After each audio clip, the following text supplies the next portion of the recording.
Voici 13 joueurs de football qui ont été pris en flagrant délit de tricherie. Numéro 13. Commençons par un gardien de but qui a fait semblant de mourir pour échapper à un carton rouge. C'est pas une blague. Imaginez que vous êtes le gardien de but et que vous sortez de la surface pour intercepter un ballon, mais que vous arrivez trop tard et vous fauchez l'adversaire qui se rue sur vous. Le gardien de but de cette vidéo pensait sans doute avoir trouvé la solution parfaite à son faux pas et a fait simplement semblant d'être mort. Comment un arbitre pourrait-il donner un carton rouge à un joueur mort? Je pense que le gardien a tout simplement regardé trop de films dans sa vie et s'est dit que c'était un bon plan de faire ça. Peu après avoir été miraculeusement ressuscité, il a finalement reçu son carton rouge et a été expulsé. En revanche, David Luiz, lui, a été un peu plus habile pour mentir et l'arbitre a même cru à son malheur. Numéro 12. David Luiz s'est fait tacler alors qu'il s'apprêtait à faire un face-à-face, ce qui a donné lieu à un coup franc. Mais était-ce vraiment si dramatique? Quelques instants plus tard, la douleur était apparemment si forte qu'il s'est mis à rire. On peut clairement voir un grand sourire sur son visage en pleine simulation. Comment les arbitres ont-ils pu manquer ça? C'est assez osé, mais c'est super drôle de voir ça sur le terrain. Mais ce n'est pas la seule fois où David Luiz a triché. Alors qu'il était encore au PSG, il y a eu un coup franc pour Zlatan. Heureusement, il y avait David Luiz comme coéquipier, qui a décidé de ramasser la mousse et la replacer juste à côté là où Zlatan le voulait. Comme quoi, certains joueurs n'ont vraiment pas peur des sanctions des arbitres. Venons-en maintenant au joueur qui détient le dernier ballon d'or. Numéro 11, Lionel Messi. Même si certains d'entre vous ne veulent pas le croire, The GOAT n'hésite pas à tricher. En 2007, Messi n'en était qu'à ses débuts au Barça, lorsqu'ils ont affronté le RDC espagnol de Barcelone dans la même ville. C'était un match très intense, et le Barcelone n'arrivait pas à passer la défense du RDC espagnol. Le Barça n'arrivait pas à marquer, et ils avaient à tout prix besoin des 3 points. Et à votre avis, qu'a fait Messi? Il a littéralement marqué avec la main dans la surface de réparation. Où il a fait comme l'autre légende du football argentin, la fameuse main de Dieu de Maradona. Mais la main de Dieu de Messi n'apportera finalement qu'un point, puisque le RDC espagnol égalisera à la 90e minute. Mais certains joueurs de football vont encore plus loin et trichent en dehors du terrain.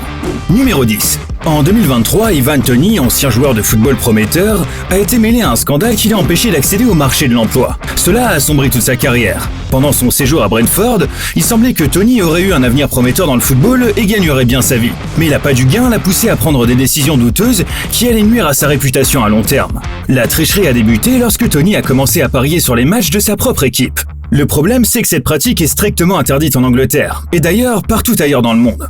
Cependant, ce mystère n'a pas duré longtemps. La vérité a éclaté, et Toney a été puni pour ses actes. Il a été inculpé de 262 accusations qui se seraient produites entre 2017 et 2021, et a reçu une interdiction de jouer au football de 8 mois, ce qui l'a non seulement écarté du jeu, mais a également ruiné sa réputation. Le 20 janvier 2024, il était temps pour Toney de revenir sur le terrain et de mener à nouveau son équipe en tant que capitaine.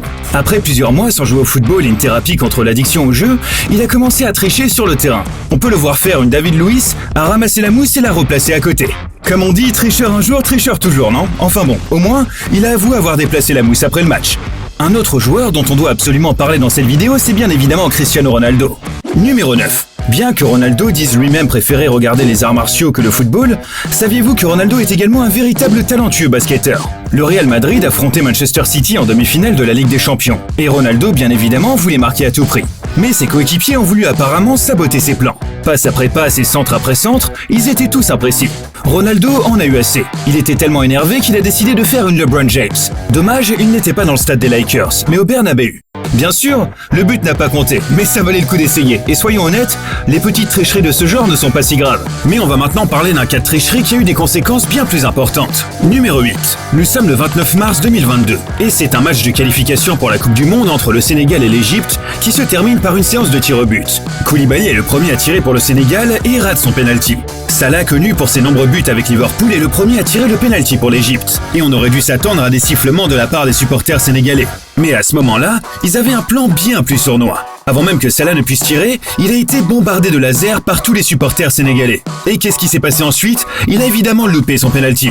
C'était ensuite au Sénégal de tirer et bizarrement tous les lasers ont disparu. Sadio Mané a tiré son penalty et expédié le ballon au fond des filets. Le Sénégal s'est qualifié et l'Égypte a été laissée dévastée. Mais ce n'est pas la seule fois où Salah a été saboté pendant un match. En 2018, Salah était à son apogée. Personne ne pouvait l'arrêter. À l'approche de la finale de la Ligue des Champions, le Real Madrid devait trouver un moyen de le gérer et envoie Sergio Ramos sur le terrain. Il décide de faire du classique Sergio Ramos et se débarrasse de Salah en le blessant. Salah tombe au sol et ne peut pas terminer le match. Sort du terrain avec une blessure à l'épaule. Comme quoi certains joueurs n'ont vraiment pas de chance. Pour le prochain, nous avons un joueur qui n'a pas été blessé mais qui a fait semblant de l'être, et de manière très impressionnante. Numéro 7. Lors d'un match de l'Euro 2020 entre la Belgique et l'Italie, Ciro Immobile est tombé au sol et apparemment sur une blessure grave. Puis il se relève comme s'il avait été soudainement guéri et avait reçu plusieurs mois de rééducation. Trying desperately to get a penalty. Oh, I'm in agony, I'm in agony, I'm in agony. And then the ball goes in. I'm all right.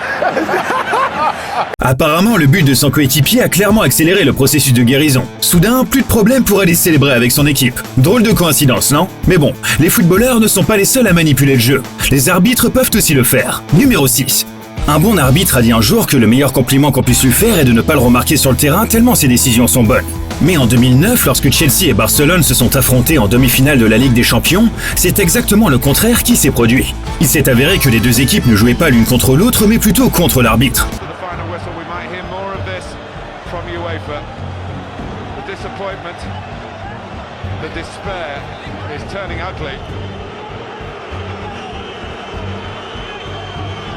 Stay with these pictures because they are part of the story, not a seemly part of it. And man there trying to stop Drogba getting himself into further trouble.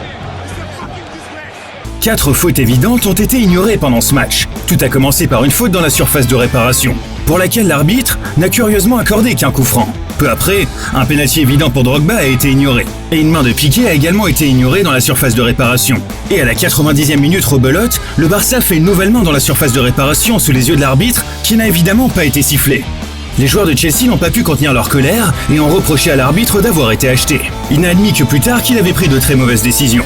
Mais l'un des matchs les plus fous de l'histoire du football est sans aucun doute le match entre Aston Villa et Leeds. Numéro 5. Le match s'est soldé par un match nul. Aucune des deux équipes ne voulait rentrer chez elles avec un seul point, et elles ont donc tout fait pour gagner. Lorsqu'un joueur d'Aston Villa s'est blessé pendant le match, Leeds a fait preuve d'esprit sportif et a sorti le ballon. Eh bien, pas tout à fait. Leeds en a profité pour lancer une contre-attaque et a bien sûr marqué, ce qui a conduit au chaos et à une bagarre sur le terrain.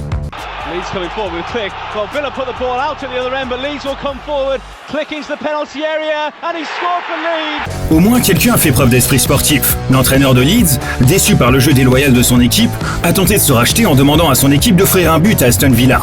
Peu après, un joueur de Leeds a tenté de stopper l'attaque, mais Aston Villa a tout de même réussi à marquer. Mais que diriez-vous si je vous disais que l'une des plus grandes remontées de l'histoire du football n'est en fait qu'une victoire obtenue de manière frauduleuse? Numéro 4. Il s'agit du fameux match Barcelone-PSG, un véritable thriller où les Barcelonais sont revenus de 4 buts de retard à l'aller pour remporter le match retour par un score ahurissant de 6 buts.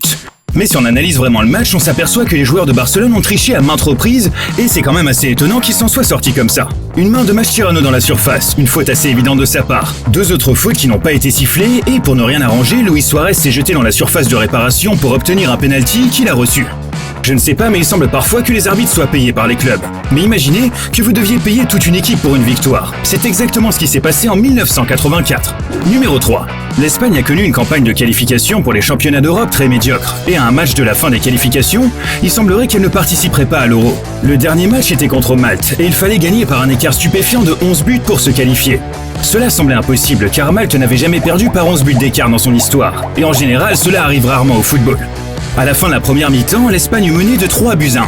Cela signifiait que l'Espagne devait marquer 8 autres buts et ne pas encaisser un seul but au cours des 45 minutes pour se qualifier. Une tâche quasi impossible.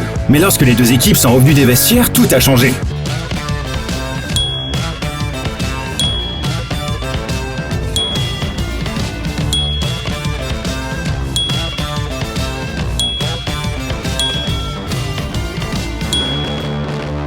Cela ne pouvait pas être vrai, et personne ne savait ce qui se passait vraiment. Mais beaucoup pensent que Malte a été soudoyé à la mi-temps pour que les Espagnols marquent 8 buts.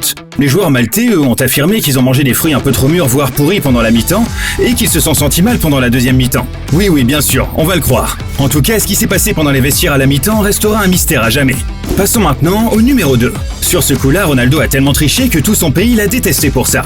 Lors de la Coupe du Monde de 2006, le Portugal a affronté l'Angleterre en quart de finale. Ronaldo et Rooney étaient les stars de leur équipe respective et donc rivaux au niveau international. À Manchester United, cependant, ils jouaient ensemble et étaient coéquipiers. Les supporters anglais adorent Ronaldo, qui est devenu rapidement l'un des meilleurs joueurs de la Premier League à l'époque. Mais cet amour s'est éteint lorsque Rooney a accidentellement marché sur les bijoux de famille de Carvalho. Sur le coup, l'arbitre ne voulait pas expulser Rooney pour cet accident. Mais Ronaldo a crié sur l'arbitre et lui a apparemment fait changer d'avis. La haine envers Ronaldo s'est accrue lorsqu'il a fait un clin d'œil à son coéquipier et a montré qu'il avait délibérément exclu Rooney. Comme quoi, coéquipiers en club, mais rivaux en sélection nationale. Mais maintenant, venons-en au plus grand tricheur de l'histoire. Numéro 1.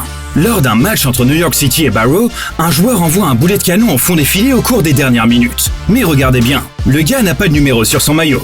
Il s'est avéré que ce type n'était en fait qu'un supporter qui s'est faufilé sur le terrain au bon moment pour marquer ce but. Personne, pas même l'arbitre, ne l'a remarqué, et l'équipe a même célébré le but avec lui, comme s'il le connaissait depuis toujours. Je vous parie que c'est l'un des meilleurs moments de la vie de ce supporter. C'est du moins ce qu'on a vu sur la vidéo d'internet, mais j'avais du mal à croire à cette histoire. J'ai donc recherché sur internet et il s'agit en fait du remplaçant Sean Newton qui, pour une raison ou une autre, ne porte pas de numéro de maillot. Mais bon, la vérité est beaucoup moins drôle, donc on va s'en tenir à cette vidéo sur internet et dire que c'est un supporter qui a marqué. Et pendant que nous y sommes, jetez un coup d'œil aux numéros de maillot les plus étranges des joueurs de football ici, et on se retrouve dans la prochaine vidéo. Allez, ciao!